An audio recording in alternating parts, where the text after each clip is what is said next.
The passage of time always brings mixed emotions. Another long whitetail season is ended, but last spring feels like just a week ago, when my hopes were first kindled during a prescribed fire. That's when I found the shed of a buck that will mark my season. Few deer have pushed my skills and made me a better hunter like this one did. Little did I know, the season that was insured for me. Now it's late January, and Rob and I reflect on the past year.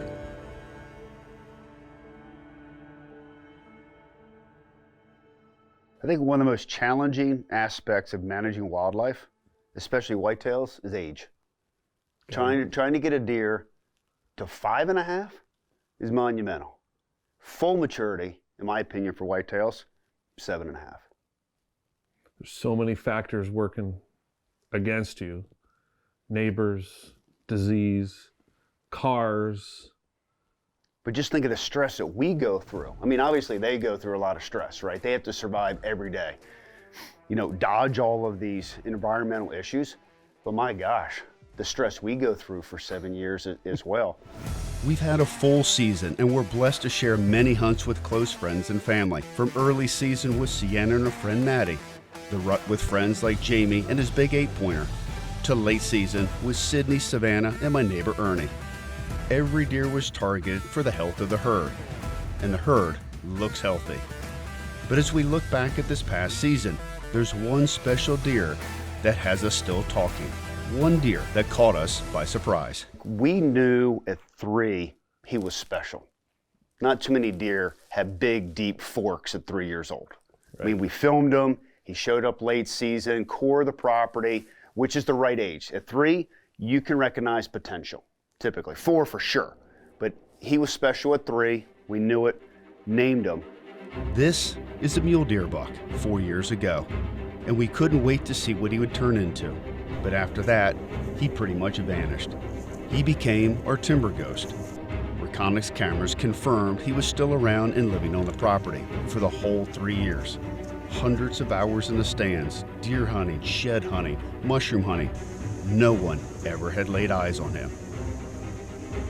You know, it's interesting how myopic we as hunters become focused on one deer. Because the Mule Deer Buck was parked over here in the side of our brain, 3, 4, 5, 6, like we're watching them, but we're not pursuing them because we're looking at all the other age class deer that are hitting that 6 and 7, right? The Tips of the world, the Apollos of the world, right? The Risers of the world. They're the ones we're focused on, and he's just in the back of our mind. And then we say, okay, 7, go time. I won't soon forget the day that the Mule Deer Buck came crashing back into focus. It was last July, and preparation for the coming season was in full force. Maybe it was because my sights were set on a deer named Nosy.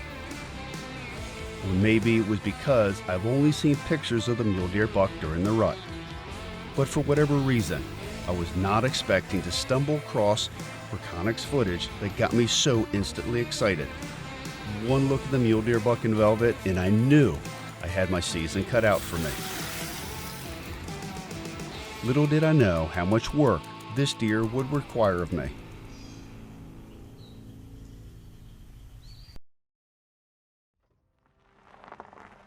When the deer season finally started, it had been a month since we got the footage of the Mule Deer Buck in velvet, and more pictures of him hardhorn have been trickling in.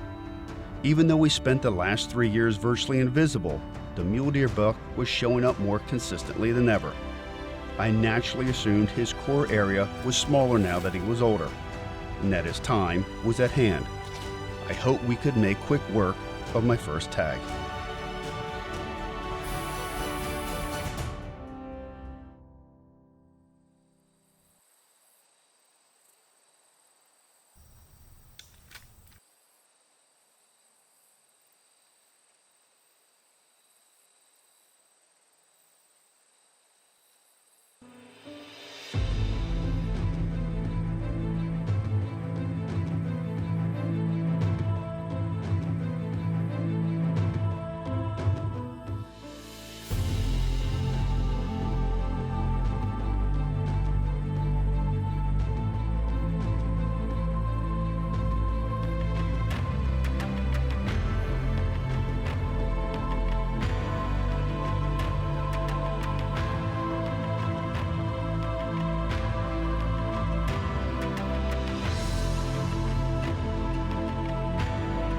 Sure enough, that was him on the first sit in his core area. We see him in person for the first time in 3 years. So close, yet so far. To see him within range, and yet have no clear shot, was torture. We didn't know at the time how significant that encounter would be. It's only with the benefit of hindsight, looking back from the end of the season, can we now see how the story all fits together. Once we figured out where he was in October, right? I remember we sat that first day, October 8th. Like, we went in there confident. Right. Oh, man, what a display. I mean, in the creek, drinking. I think he was sitting there, he was scratching his back. I mean, we were right in his zone. Right. I mean, that first night gave us a lot of inspiration and maybe a little bit of false security, I'll be honest with you. I mean, you kind of come out of the gate, right? Your chest is all puffed up, like, okay, we saw him, we didn't kill, like dead deer walking. And that's how I felt. And boy, did he humble me. Humble me. First swing, and it was a close call. And from then, we assumed it'd be easy. But after a few more weeks, we realized that it might be harder than we thought. If it weren't for Econics cameras, we wouldn't have guessed he was still around. So we leaned heavily on every piece of intel, watching cell cams and collecting cards.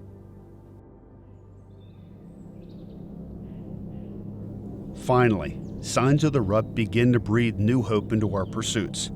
This is when older bucks make mistakes, and all we need is one, the right one.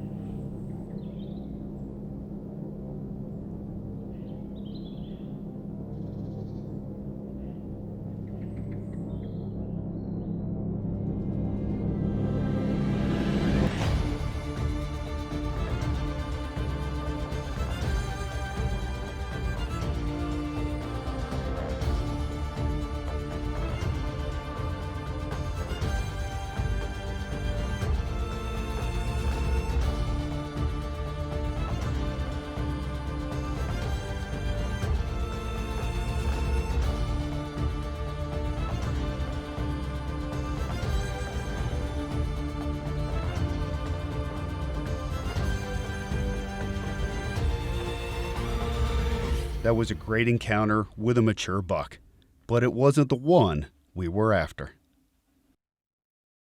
As Rob and I reminisce on our pursuit of the mule deer buck this last season, we're struck by how much we learned, especially during the rut. You know, one thing that I didn't think I appreciated watching whitetails rut, they hit the licking branches, they hit the rubbing post, and, then we go into lockdown, and, so we kind of think of this as a cycle. And I've never think I've documented a buck's breeding cycle as well as we have it documented on trail camera this year. I mean, it seemed like, we'd go to hunt and be like, oh, there he is with a doe. And it's like, well, shoot. Right. We'll see you in 2 days. The rut was always when we'd catch him on camera. And this was the most footage we've ever gotten. We recorded at least 8 different does, one after another, a couple days at a time, until we finally moved in close enough to see for ourselves.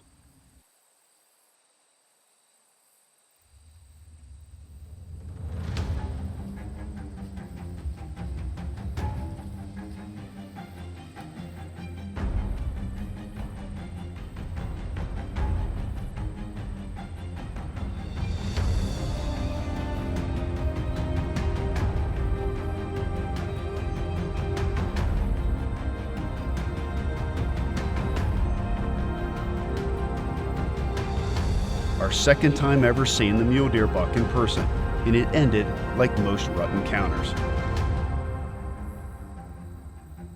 By watching him move off, I felt convinced of one thing: it was just a matter of time. And after that, the season became a game of repetition. Check intel and adjust, move cameras and assess, trial and error, find a breadcrumb, look for another. With every camera placement, we learn something, whether we see him or not. Every day is like one tile in a mosaic of a buck's life, and we're looking for the bigger picture. Never have I placed so many cameras or spent so much time in the timber. I can't tell if I'm learning more from him or he's learning more from me. But I'm going for broke. It's the mule deer buck or bust. Eventually, one of us is going to have to give. Well, went like the last week is gone. Oh dear. Man, this is tough. It is. Late season is supposed to be evenings only, sitting on food, lots of deer. So what do? We hunt all day in the timber and see no deer. He's a ghost. Well, you're chasing the ghost. I mean, literally chasing a ghost. Realistically, he's living in 25 acres right now. Oh yeah. Yeah. Not a very. Now he'll take a walk about once a day, but he always comes back, and I think that's what we agreed how we're going to kill him. Time in the seat, in his zone, and eventually we'll connect. I was looking on Hunt Stand. It's going to go down to 17, so we may have a one-day opportunity. Pressure's up, temperature's down. He may just go to a food plot, so we may want to think about moving a grizzly and get ahead of the game. Okay, I'll be in the tractor with the heater. Yeah, At that point, any change was a welcome relief and good for morale. We banked on a cold front moving in and got a grizzly blind put in place. Chasing a ghost was exhausting, and after a week of sitting alone in the woods, I hoped with the cold weather, the mule deer buck would make an appearance on food.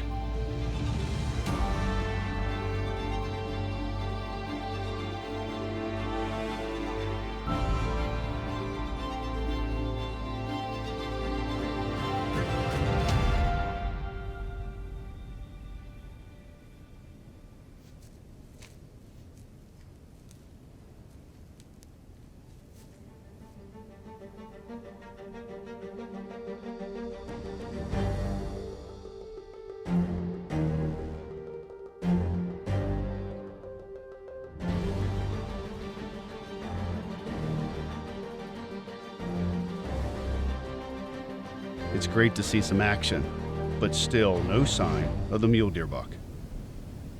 Despite a whole season of chasing him, I still didn't feel any closer. Finally, it was less than a week ago when the mule deer buck slipped us a hope certificate after a full season of chasing him, and none too soon. I hope you got that camera up and running. We're going to need it. Yeah? Yeah. There's one clip here that he fed for 20 minutes. He hasn't fed for 20 minutes yet this season. He came up through that little swale on the draw, came out by that cedar tree.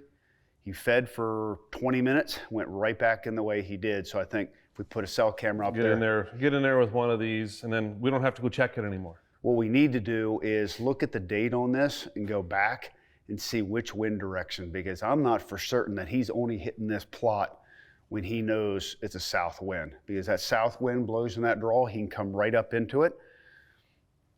I mean, I know the days are running down, right? But sooner or later, you just got to hope that the smartest deer on the farm makes a mistake.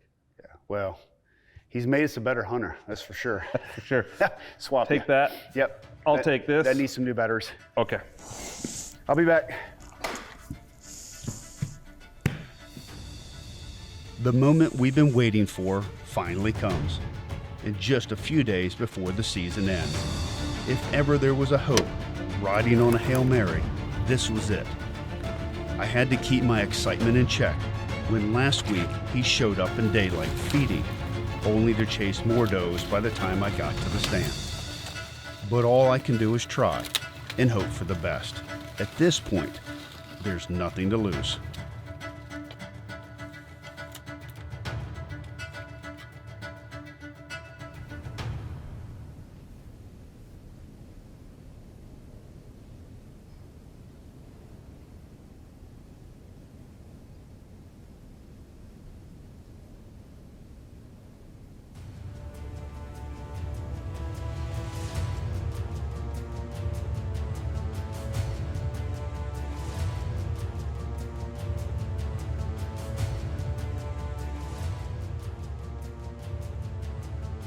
I couldn't believe it. He actually showed up exactly like we had hoped. All that was left was for him to give us a shot in range.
"95 days into it, all the wisdom, everything we learned, all the experiences, all the emotions, the roller coaster, up and down, up and down.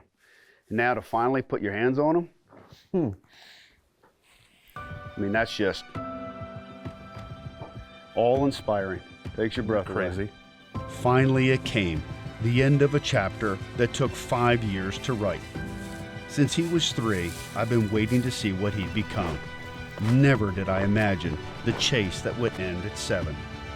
As hunters, we owe more than we know to the quarry we pursue.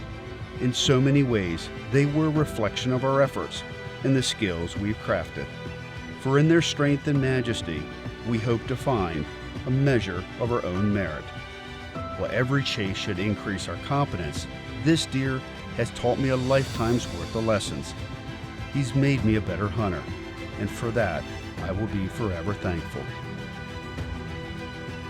This marks the end of an amazing season. The health of the farm is only growing by any metric we consider. Many tags were filled and management objectives met. But most of all, it's about the memories that were made. For few things are as fulfilling as shared experiences. In tears or laughter, hardship or success, the best place for friendship to flourish will always be in the whitetail woods.